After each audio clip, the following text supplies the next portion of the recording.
Welcome back, everybody. My name is Tucker, and today's video is the last one in the expansion draft series because today is the actual draft. In 6 previous videos, I went through every single division in the NBA and decided which players I would leave unprotected in a potential expansion draft scenario, and today I'm going to be picking 2 new expansion teams out of a pool of those unprotected players. But really quickly before we get started, if you enjoy the NBA, then consider subscribing. I upload every single day. Okay, here we go, but there are a few things that I do want to point out before we get started. The first important rule here is that each of these expansion teams are only allowed to select one player that is left unprotected from each of the 30 NBA teams. They cannot select 2 players from the same team to be added to their team.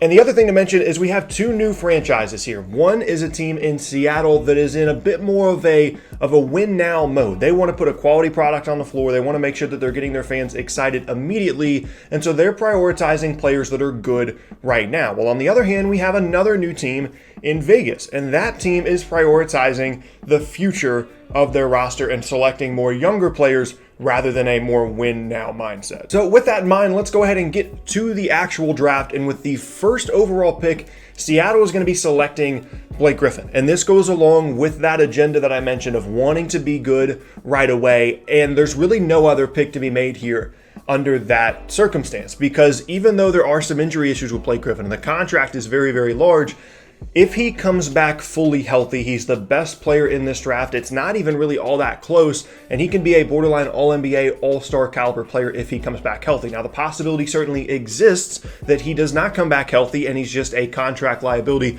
for the next few seasons, which is why he's in this expansion draft in the first place. But if you're Seattle and you have the opportunity to have a player like Blake Griffin to bring in fans and be the focal point of your franchise right away, then I feel like you have to go ahead and do that. And so that is why he is going to be the first overall pick. We move on now to the second pick, this one going to Vegas, and this one might surprise you a bit. I'm going with DeLon Wright, and he's not super young. He's 28 years old, still growing, still developing, but definitely in the prime of his career. But I just like him as the first pick for this team because he can really fit with whatever you need. He can be a little bit more of an on-ball creator. He can play off the ball. He can defend. He can shoot. He can play make. And it doesn't really matter who else you bring in. He's going to fit alongside them. He's a good player, not, one of the younger players that they're going to select in this draft, but someone that is going to provide, production right away. He's going to be a starting caliber player for them. And I feel really comfortable with that selection first for the Vegas team. Number 3 now, back to Seattle. Again, maybe a bit of a surprising one. I'm going to go Cory Joseph here. And there are some other names on this list that maybe you would have expected to be selected at this point. But I feel like Cory Joseph provides, a nice backcourt component now alongside Blake Griffin. He can play make, another guy that kind of fits well alongside whatever you want to do because he can shoot a little bit, he can play make a little bit. And I just feel most confident in his ability to be a positive contributor right away. There are some other names that we're going to get to later that do end up going to Seattle, and the only reason they weren't picked higher is because of either injury stuff or I'm just not as confident that they're going to be all that good next season, or at least not as confident as I am that Cory Joseph is going to be. So maybe a bit surprising there, but they have their guard, they have their big, 2 important starters there for the new Seattle team. Number 4 overall now, back to Vegas.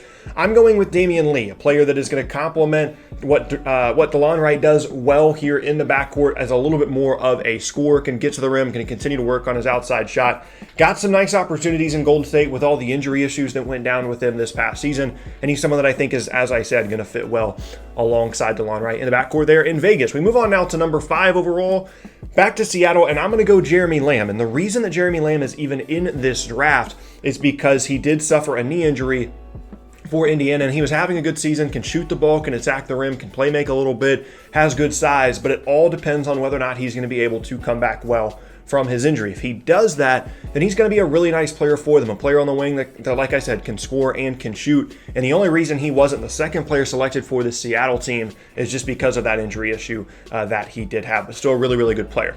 Number 6 overall now, back to Vegas. I'm going to go DJ Wilson here. I want to make sure that I'm getting a front court player pretty early on in this draft, and this has always been a guy that's been pretty interesting to me in Milwaukee. Has the athleticism, has the defensive ability. The offensive stuff still needs to come around, right? Like he still needs to do other things other than just kind of attack on the offensive glass, drive to the rim a little bit. But I believe in his work ethic and his development. I think that he's going to continue to work on his outside shot. And I just like having that versatility in the front court. He's a younger player that I think is going to be able to grow nicely alongside this group, and is someone that's going to develop better with more minutes than obviously he would be getting in Milwaukee with one of the best teams in the entire league. So I feel really, really good about getting DJ Wilson here at number 6 overall for Vegas.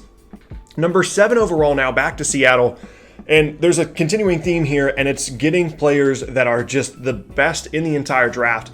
And it's going to be Thaddeus Young. And he hasn't had an outstanding season in Chicago, but he is a competent, productive player that you know that you can count on in the front court, can play multiple different positions, can defend. The outside shot is going to come and go, but can do a lot of different things in the paint for you, and really complements well what else is on this roster as you start to see a lot of versatility now coming out with this group. We move on now to the 8th overall pick here for Vegas, and this is where things start to get a little bit difficult. Obviously, these are all my own opinions. You guys can have your own opinions on where each of these players get selected, but I feel like from this point on, you're pretty much taking a flyer on every single young player that is left in the draft. I feel confident in DeLon Wright. I feel confident in Damian Lee. I feel relatively confident in DJ Wilson. But from here on, I really have no idea how these guys are going to develop, but I just would most like to have these guys on the roster. And I'm going to go Zhaire Smith here at number 8 overall. Again, maybe a bit of a surprise here because he hasn't done a ton in the league because of, different health issues that he's had. But this guy is still an incredibly talented player, a great athlete, provides that versatility if you want to categorize him as a backcourt player or as a wing. If he can develop his shot, he could end up being the most talented player on this roster in a couple of seasons. And I would like to, take a flyer on that type of potential if I'm Vegas and if I have this agenda of wanting to focus more on the future, rather than some of these other low ceiling guys later on in the draft that we're going to get to. So that is why Zhaire Smith is going to go number 8 overall. We're going to start to go a little bit quicker here now as we get to number 9 overall. Nicholas Batum is going to be going to Seattle. Another player kind of like Blake Griffin, has had some injury issues and is on a big contract, but it's now an expiring contract and is going to be really helpful for them on the wing if he can stay healthy. Has a little bit of playmaking, can shoot the ball, provides good size, not going to be an outstanding defender, but a nice piece on the wing there for a Seattle team that's starting to build a roster that looks pretty good here as we're only 5 picks in to this draft for them. Number 10 overall now, I'm going to go with Grayson Allen for Vegas. And there's actually a couple players on Memphis that I would have considered here, but I'm just going to go with a guy that I feel like is going to provide spacing for this team, and that's something that they're definitely going to need to at least, provide some level of competency right away to allow for a proper development structure for these younger players. Because if you're just getting guys that haven't really done anything in the league and you're just hoping for that kind of development, it's going to be really tough for them to do that because they're really not going to be playing within an NBA structure because they're not really playing alongside very many good, competent NBA players. So I want to bring in Grayson Allen to provide that off-ball shooting, a little bit of playmaking as well, and I like the future upside of him as well. Number 11 now, back to Seattle. They're going to get a true 5-man now. They're going to pick up Daniel Tice from the Boston Celtics, guy that's had a really good season with Boston, isn't the highest upside player in the world, but isn't really going to hurt you in too many ways. Really good defender, can knock down an occasional jump shot, does some work in the paint. I really like that selection there for Seattle. Now we go back to Vegas for number 12 overall. Important distinction here, only one player selected from each of the 30 teams, but that is per expansion team. So I'm going Robert Williams here, number 12 for Vegas, even though Seattle just took Daniel Tice, but obviously they're each different, so they can each pick one player from the Celtics, and that is what they do here. I still like the upside moving forward of Robert Williams. I felt like I needed a big on this Vegas roster, and I felt like he was the best high upside option remaining. As long as he can stay healthy, I think at worst he's going to be a rotation player and a potential starter moving forward, depending on how he continues to develop there in Vegas. Number 13 now, Seattle is going to go with Rudy Gay, another guy that provides that versatility on the wing, can shoot, can defend, a little bit of playmaking as well. Another older guy, but again, a really important part of the rotation. And as you continue to look at this roster, this Seattle group is definitely a very, very intriguing one moving forward. Vegas now back at number 14 overall, and again, I kind of felt like I needed some front court help here, so I'm going to go with a really high upside player for me, and that is Jared Vanderbilt. And I really didn't want to leave him unprotected when I covered the Minnesota Timberwolves section, but they had so many other players on the wing that I would have rather kept that I did give up a talented front court player here in Jared Vanderbilt, but I really like his future development there, potentially in Vegas. Back now to Seattle at number 15 overall. They're going to get another veteran wing, and it's going to be Trevor Ariza, a guy that can shoot off the ball, a guy that can still kind of defend a little bit, but mostly his value is going to be his ability to shoot the three-point shot, and then, like I said, kind of defend and rebound a little bit as well. Continuing to fill out the wing rotation there in Seattle. Number 16 overall now, I'm going to go with Jerome Robinson for Vegas. I still like this guy's talent as a scorer, as a former relatively high first-round pick. I think that he can shoot. I think that he can score. Defense is still a question mark, but I think he's going to get that opportunity in Vegas alongside some of these other players to potentially develop. Another guy that I think with the proper minutes could definitely do some things in the NBA. Number 17 now, Seattle. I went with Justin Jackson, who is definitely on the younger side for this group, but he can really shoot the ball. And the only reason, honestly, he didn't end up in Vegas is because they already picked a player from the Mavericks, and that is their first overall pick, DeLon Wright. So I really like Justin Jackson here going to Seattle, but he honestly would have been picked before this by Vegas if they could have actually selected him. Now we're back to Vegas, number 18 overall, another front court player. I'm going with Trey Lyles, who's only 24 years old, by the way, can shoot it a little bit from the outside, is going to continue to develop that, provides that versatility, is a little bit more of a 4, but can, moonlight at the 5 a little bit if you need him to. I like having that front court option there for Vegas. Number 19 overall now, handful of picks left. For Seattle, I'm going Rajon Rondo because I realized that we needed another point guard, and even though I don't love Rondo's impact on the game overall, for this type of roster, I think he can come in and provide some playmaking and do some things for this team. And I honestly just didn't see a better option as a point guard here in the draft. And this team definitely needed one. So I went ahead and went with Rajon Rondo. Number 20 overall now, back to Vegas. I'm going to go with Khem Birch from the Orlando Magic. I wanted a little bit more proven of a player at the 5 spot, and that's obviously in relative terms compared to Robert Williams. I like the upside moving forward of Khem Birch. Not the youngest player in the world, but someone that I feel comfortable putting in there at the 5 and providing some of that versatility and some rebounding there at the 5 spot. 4 picks left now, 21 overall. I'm going with Jordan Poole going to Seattle. Another Golden State Warrior guard, and someone that, again, Vegas probably would have picked up if they could have taken 2 players from the same team. Can score it a little bit, got some minutes this past season in Golden State. Not positive he would immediately be in the rotation, but we'll look at that, kind of the guard depth chart here at the end for Seattle. 3 picks left now, Vegas at 22. I'm going with Chris Clemons, and this is kind of a flyer pick for me, and it kind of came down to, do I want to take Jalen Lecque? Do I want to take Chris Clemons? These are both guys that are talented scorers, but a little bit undersized.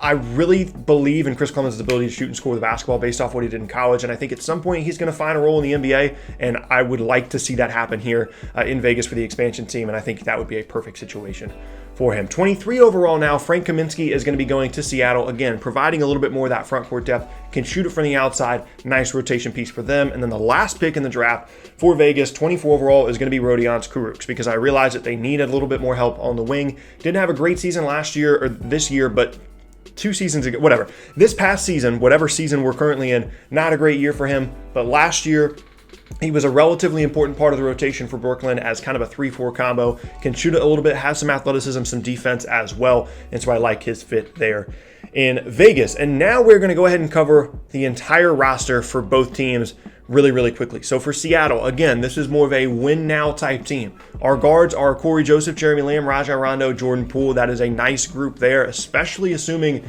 that Jeremy Lamb comes back well from his injury, would probably be one of the leading scorers for this group. And you've got setup guys like Joseph and Rondo, and then Jordan Poole, a little bit of a scorer off the bench as well. The wing group is actually really strong. Nicholas Batum, if he can stay healthy. Rudy Gay is a nice versatile option. Trevor Ariza can shoot. And then Justin Jackson is kind of the younger guy in this group as a nice shooter as well. And then the big guys, we got Blake Griffin, Thaddeus Young, Daniel Tice, and Frank Kaminsky. A couple of concerns here is that the only true 5 is Daniel Tice, but Griffin and Young, Kaminsky can all do some work at the 5 if they need to. And the other issue that I have here, just overall with the roster, is it's obviously a little bit of an older group, so if things don't work out, their long-term future isn't going to be as good as it would be for Vegas.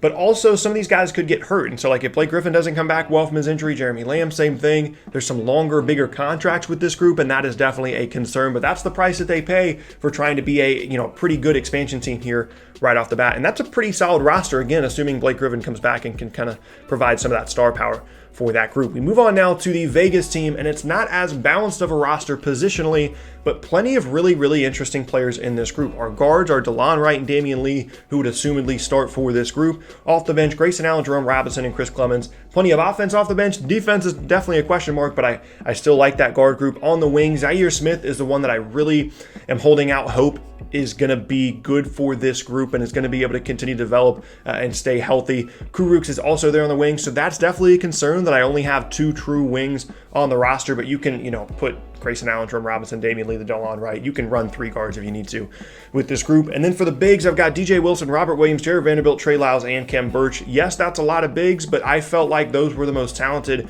younger players in the draft, and I wanted to make sure that I prioritized that more than anything else. And overall for this group, it's obviously going to depend on the development of some of these younger players, but from a trade asset standpoint, I think they're definitely in a better situation long term. They're in a better situation, certainly contract-wise, long term as well. And so I think each of these teams really got out of the expansion draft what they hoped to, and I look forward to kind of seeing what will happen with each of these teams, probably in a 2K simulation over there on Gaming Logically. But those are going to be my selections. It was entirely my opinion, and I completely understand if you guys have different ones. This was a really difficult exercise because you're really nitpicking between a couple of different things here, but this is the group that I ended up with. So yeah, as always, let me know down in the comment section what you guys thought and give me your own opinions. But as I said in the beginning of the video, my name is Tucker. If you enjoyed any of my previous videos, then be sure to check out the boxes on screen. Thank you guys so much for watching, and I will see you all next time.